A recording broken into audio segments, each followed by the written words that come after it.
chuan ka dam lo ve tin lung ngai na bia thore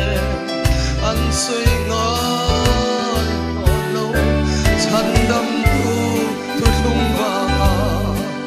chuan ngai dam te an ni buai na ten a chim phak lo ko bui mo ya ling takin kan len ve ang ram ni e moi ta ka ya kan kwal sin na le ram pe la kan thorim na kan zo hunin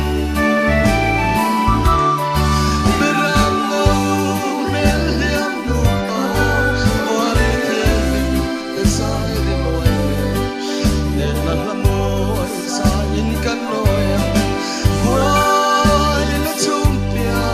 mi ral ram moi ya kia suan na ten